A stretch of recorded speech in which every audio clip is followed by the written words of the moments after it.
I will continue to watch it. And, quite frankly, I'm very, very pleased with you. In fact, you think about it. You were sitting there. This Susan Boyle, who is the internet sensation, you were one of the judges on that show. That's right. Yeah. With Susan Boyle.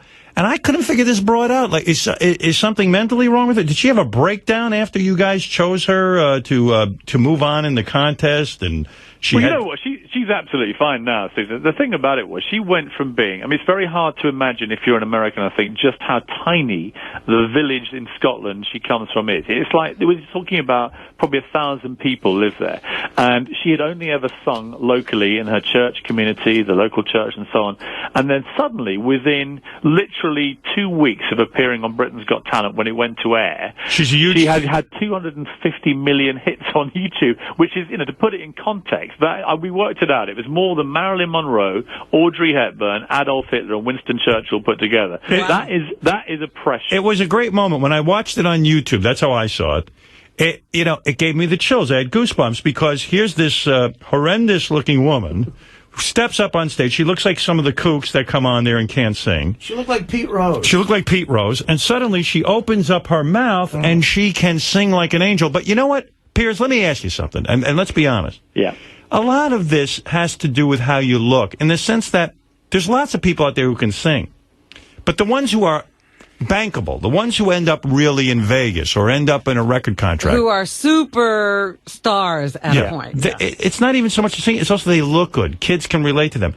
Can Susan Boyle really have a career? I mean... Well, what I would throw back at you is, again, the Terry Fator story. There's a guy who had trodden the boards of America for $300 a week in his van, driving up and down the country. He's no oil painting. He's not some, stick insect in his 20s who's going to crack Vegas. That's true. This guy is an older guy. He's got a bit of weight on him. He's not somebody you'd look at and say is a classic star material. He is $100 million contract in Vegas. That's He's one true. of the highest paid guys on the strip. Right. So I think that actually what these shows have shown people, it's one of the reasons I like them. I like the fact that Susan Boyle became one of the biggest stars on the planet. Someone that when I went to Vegas a few weeks ago, I get in a cab at the airport and the first thing the guy says to me when he sees me in the wing mirror is, "How's Susan?" It's like she's this one-name household phenomenon around the world. But she did it in a way that no one would expect. And everyone who watches that clip, you feel uplifted, you feel inspired. It's a kind of Rocky Balboa thing of talent shows. But it showed me the classic thing of don't judge a book by its cover.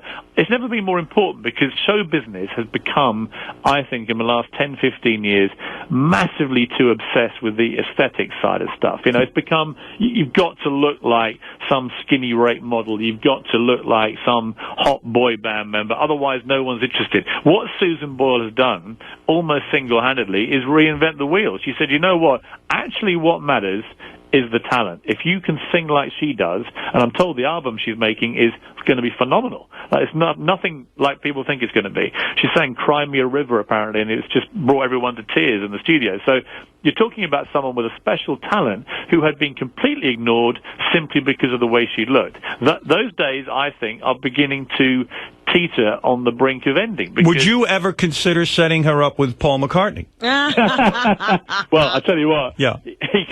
I think after Heather Mills, you could set him up with an aardvark, and he'd be doing better, don't you think? Yes. Listen, there's a woman on the phone. This is quick, and then I'll let you go back to bed. But there's a woman on the phone who needs to audition for you. She's a very talented woman. And let her get through. Let one person audition for you. Go ahead, Marion. Piers will tell you what he thinks. Thank you, Howard. I love you. Love you, Piers. All I need is Howard in my life. All I need is Howard's little dick. What do you think? It'll do the trick. All I need. Yep, there goes the buzzer. Too bad. Get out of here. I'm sorry. That was quite painful. What is it, Ralph? What do you